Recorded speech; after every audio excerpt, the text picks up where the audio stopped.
যে এই দাবিগুলো কিন্তু আমরা গত 15 বছর আমাদের মূল দাবির সঙ্গে এই দাবিগুলো আমাদের করতে হতো।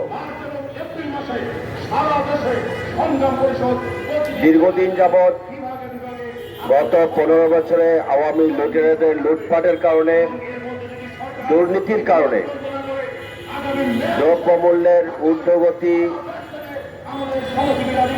কারণে মানুষ নাবিশ্বাস অবস্থায় দিনেতিপাত করেছে। সেই সময় আওয়ামী লীগের দুর্নীতি লুটপাটকে আমরা দায়ী করতাম। আওয়ামী লীগের সিন্ডিকেট যারা লুটপাটের জন্য দায়ী তাদের বিচার দাবি করতাম। কারণ আওয়ামী লীগ জনগণের ভোট ছাড়া ক্ষমতায় ছিল, জনগণের ম্যান্ডেট ছাড়া তারা ক্ষমতায় ছিল। সেই জন্য জনগণের ভালো মন্দ বিবেচনা করার কোনো প্রয়োজন তাদের ছিল না। আজকে এমন একটি সরকারের বিরুদ্ধে আমাদেরকে কথা বলতে হচ্ছে, যেই সরকারটি বাংলাদেশের নির্যাতিত নিপীড়িত মানুষের রক্ত, জেল, জুলুম, গুম, খুনের প্রতিবাদে লক্ষ লক্ষ মামলা, হাজার হাজার তরুণ যুবক জনতার রক্তের বিনিময়ে, জীবনের বিনিময়ে প্রতিষ্ঠা লাভ করেছে। এই সরকারের প্রধান এমন একজন ব্যক্তি যিনি আমাদের জাতীয় মর্যাদার প্রতীক।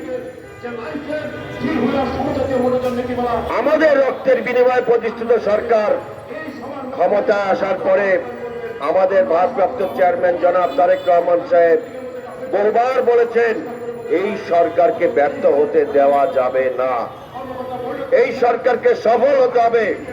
কারণ এই সরকারের সামনে প্রথম চ্যালেঞ্জ হচ্ছে মানুষের ভোটের অধিকার ফিরিয়ে দেওয়া। এই সরকারের সামনে অন্যতম বড় চ্যালেঞ্জ হচ্ছে দীর্ঘদিন যাবৎ জোর করে মানুষের অধিকারকে হত্যা করা, মানুষের ক্রয় ক্ষমতার মধ্যে সকল নিত্য প্রয়োজনীয় দ্রব্যমূল্য নিয়ে আসা। আর সেই জন্য এই সরকার ক্ষমতায় এসে সর্বপ্রথম উচিত ছিল আওয়ামী লীগের সিন্ডিকেট যারা মেনটেন করে, আওয়ামী লীগের সিন্ডিকেটের যারা সদস্য তাদের চিহ্নিত করে খুঁজে বের করে দৃষ্টান্তমূলক শাস্তি দেওয়া, তার মাধ্যমে দ্রব্যমূল্য নিয়ন্ত্রণ করা। কিন্তু গত 6 মাসে এই সরকার সেটি করতে ব্যর্থ হয়েছে, বরং সকল নিত্য প্রয়োজনীয় দ্রব্যমূল্য এখন সাধারণ মানুষের নাগালের বাইরে চলে গেছে। চাল থেকে শুরু করে চাল, আটা, নুন, তেল সমস্ত কিছুর দাম এখন বৃদ্ধি পেয়েছে। কারণ কি? কারণ কি আমরা জানতে চাই। কারণ হচ্ছে আপনারা মূল কাজ বাদ দিয়ে অন্য কাজ নিয়ে বেশি নাড়াচাড়া করছেন। আপনারা আওয়ামী লীগের সিন্ডিকেট এখনো ভাঙতে পারেননি। আপনারা আওয়ামী লীগের ব্যবসায়ী সিন্ডিকেটের সদস্যদেরকে চিহ্নিত করেননি। আপনারা আওয়ামী লীগের যারা দুর্নীতিবাজ, সন্ত্রাসী, লুটেরা, ব্যবসায়ী তাদের বিরুদ্ধে এখনো কোনো বাস্তবমুখী পদক্ষেপ নিতে পারেননি। আপনারা বলবেন মাত্র 6 মাস, এর মধ্যে কি 15 বছরের জঞ্জাল দূর করা সম্ভব? আপনি ইতিহাস থেকে শিক্ষা গ্রহণ করুন। 1975 সালের পূর্বে এই দেশের লবণের কেজি ছিল 150 টাকা। খুনি শেখ মুজিবুর রহমানের আমলে তাদের লুটপাটের কারণে, তাদের নৈরাজ্যের কারণে চালের দাম ছিল 80 থেকে 100 টাকা, যার মূল্য এখনকার হিসাবে 10,000 টাকা ছিল। মানুষ না খেয়ে চাল দিয়ে তাদের লজ্জা নিবারণ করেছে। কুকুর আর শেয়াল একসাথে ডাস্টবিনে খাবার খেতে বাধ্য হয়েছে। আটা গলিয়ে বাচ্চাদেরকে সেদিন খাওয়াতে বাধ্য করা হয়েছিল। 1975 সালের পট পরিবর্তনের পরে 7ই নভেম্বরের ঐতিহাসিক সিপাহী জনতা বিপ্লবের মধ্য দিয়ে এই দেশের মানুষ শহীদ রাষ্ট্রপতি জিয়াউর রহমানের হাতে ক্ষমতা অর্পণ করেছিলেন। শহীদ প্রেসিডেন্ট জিয়াউর রহমান ক্ষমতা আসার পরে মাত্র 3 মাসের মধ্যে সেই চাল এবং লবণের দাম 10 থেকে 20 টাকার মধ্যে চলে এসেছিল। ওটা কি কোনো জাদু ছিল? ওটা ওনার কারিশমা ছিল, অভিজ্ঞতা ছিল, তার প্রচেষ্টা ছিল, দেশের মানুষকে বাঁচানোর প্রচেষ্টা ছিল।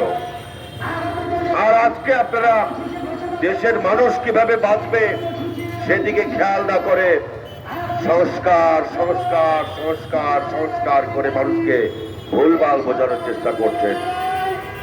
সংস্কার তো আমরাও চাই, সংস্কার তো একটি চলমান প্রক্রিয়া। সংস্কার কি 2 দিনে সম্ভব, 3 দিনে সম্ভব? আগে মানুষের পেটের ভাতের নিশ্চয়তা আপনাকে প্রদান করতে হবে। আগে আওয়ামী লীগের সিন্ডিকেটের সদস্যদেরকে গ্রেফতার করতে হবে। মানুষকে শান্তিতে নিরাপদে বসবাস করার সুযোগ করা এটা আপনাদের নৈতিক দায়িত্ব। যেটা 3 মাসে সম্ভব সেটা যখন 6 মাসেও করতে পারেননি, অতএব আপনাদের দ্বারা অন্তত মানুষ আর ভালো থাকবে সেটা আশা করা যায় না। এখন আসে নির্বাচনের কথা। নির্বাচনের কথা শুনলেই আপনাদের মাথা গরম হয়ে যায় কারো কারো। কারণ কি, নির্বাচন কি কোনো অবৈধ বিষয়, নাকি অনির্বাচিত সরকার ক্ষমতা থাকা অবৈধ? এখন বলবে নির্বাচনের সংস্কার করতে আমাদের এতদিন সময় লাগবে কেন? স্বাধীনতা উত্তর বাংলাদেশের এই পর্যন্ত যতগুলো নির্বাচন হয়েছে তার থেকে সবচেয়ে বেশি গ্রহণযোগ্য নিরপেক্ষ নির্বাচন হয়েছিল 1991 সালের স্বৈরাচার পতনের, এরশাদের পতনের পরে যেই নির্বাচন হয়েছিল বিচারপতি শাহাবুদ্দিন আহমদের নেতৃত্বে।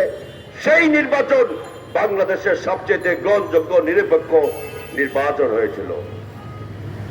তাহলে স্বৈরাচার হোসেন মোহাম্মদ এরশাদের বিদায়ের পরে বিচারপতি শাহাবুদ্দিনের নেতৃত্বে যে অন্তর্বর্তীকালীন সরকার, সেটাও কিন্তু অন্তর্বর্তীকালীন সরকার ছিল, মনে রাখবেন, সেটা কিন্তু তত্ত্বাবধায়ক সরকার ছিল না।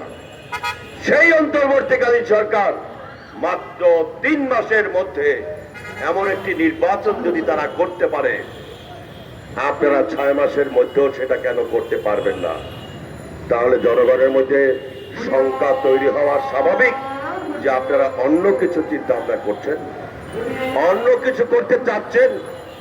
নির্বাচন না দিয়ে কোনো টাল বাহানা এই দেশের মানুষ অতীতেও কোনোদিন মেনে নেয়নি, ভবিষ্যতেও মেনে নেবে না, এখনো আমরা মানব না।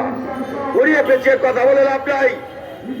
বাংলাদেশের মানুষ গত 15 বছর ভোটের অধিকার, বাক স্বাধীনতা, গণতান্ত্রিক অধিকার, সাংবিধানিক অধিকার, মানবাধিকার থেকে বঞ্চিত ছিল।